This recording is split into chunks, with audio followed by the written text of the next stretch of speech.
Hello, my friends. Welcome back to my Walking Horse and Eastern Railroad and 2-rail O scale. Hi, I'm Eddie Toombs, and let's show what the latest little progress is. Let's go to War Trace on the CSX, and let's just travel down the siding here and ride on into the Walking Horse and Eastern main line out of War Trace to Shelbyville. Ooh, what do we got here? An interchange. Okay, again, just to give you an update on this, this is the future WH&E 1186, the Walking Horse and Eastern's locomotive that has spent a lot of time down at Sequatchie, Ashland City, and some other places that he leased it out to. That's what he did with it. And this is an Atlas SW9 in 2-rail O scale, and it's got DCC sound. It's also dead rail equipped, means that it has a battery car, and then there's a DCC system. But first I want to show you the battery and everything. This will be, when I get the main line back together, I'll give y'all a run and operation of this. But this lasts really a long time, and it's a really neat system.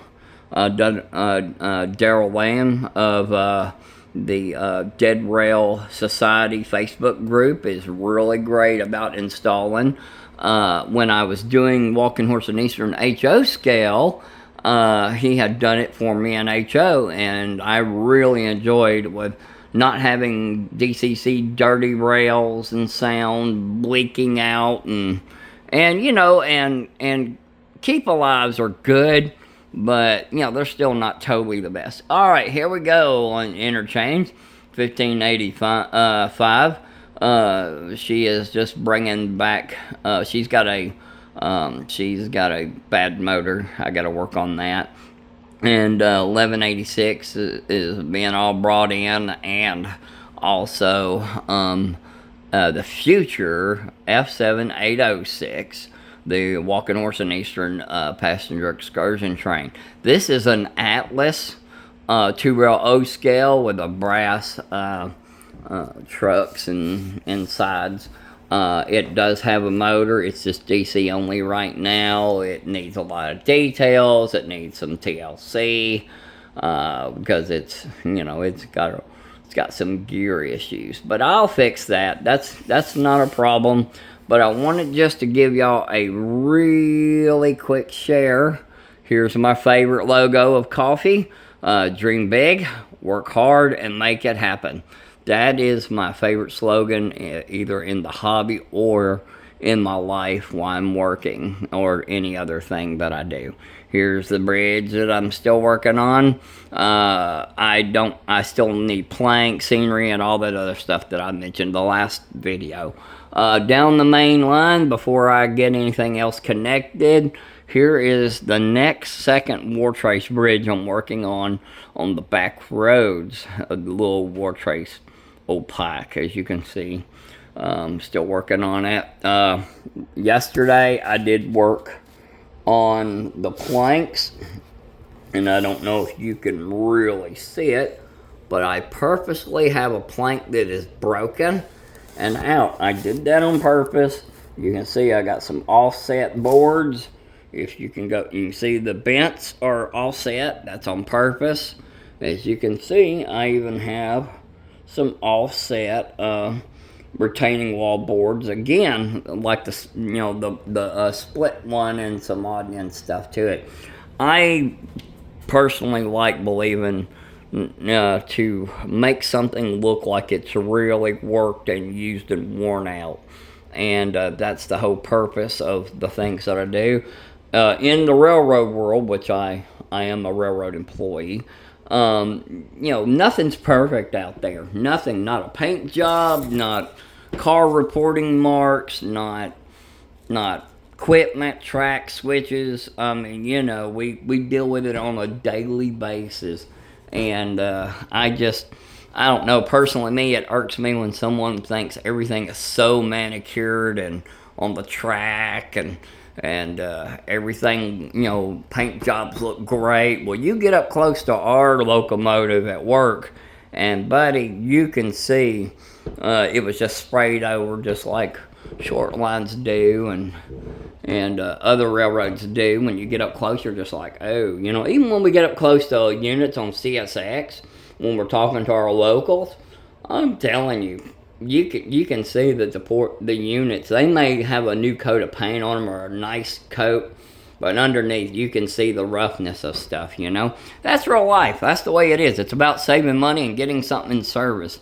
As you can see, I'm kind of working on a curve here. There's a story behind that. It's due to that I picked, you know, got it up and put it back down, and some of the ties came loose. I got to work on that. And as you can see, where I like using Phillips screws and foam, you know, it holds stuff in place while you're kind of figuring stuff out. You can see the main line for Walking Horse going to Shelbyville is going to be relocated. So I can put the proper switch in and swing around to the yard and everything and get it back reconnected. And as you can see, the yard is getting more and more populated, which is good, but I'm behind on getting couplers for my Weaver car kits and Atlas kits when they don't have them, because some of this stuff is used or somebody else's collection. Hey, get it at $10 and $15 a piece for O-scale, that's not bad. So anyway, so let's just take a quick little gander at the yard here and everything. I didn't mean to really make this video this long, but I wanted you to get a good view of the yard, how it's coming real quick. Let's swing on around to everything here. There's Bedford Cedar at the end of the Walking Horse and Eastern's yard that was downtown in the 80s. And as you can see, here's some projects, especially the Walking Horse and Eastern's 1986 caboose. I'll eventually get back to that, I promise. Anyway, so there's just a lot to do. My main objective is go from one thing to another to try to at least get the track up and running. To me, the fun is getting the trains running. You can work on details, and you know, as you go and as time allows. But as you can see, this is where the downtown runaround and Empire Gas is at, and you can see that's where I'm still got to get reconnected. And there's more stuff to go back that way toward the west side of Shelbyville, which was you know, all the way to the other industries like Musgraves and Empire Pen and National Pen. Well, either way, y'all have a good one. Y'all might even know that Tyson's is in this area, but Tyson's will not have a track to it, even though in the 80s they did, and I remember it. But it will talk at you later. I hope y'all have a really great weekend that's coming up, and enjoy yourselves. And also remember, on my videos, comments. I love comments when I can see them. And you know, subscribe, click on the bell. When I do give a drop a video, you'll get a notification possibly. And also know that I'm also on TikTok under 80 Tunes for the same thing, same videos, and or sometimes railfan pictures. And also I have the Walking Horse and Eastern O-scale railroad O-scale modeling on Facebook page. Join me there, and we'll talk at you later. Have a good one.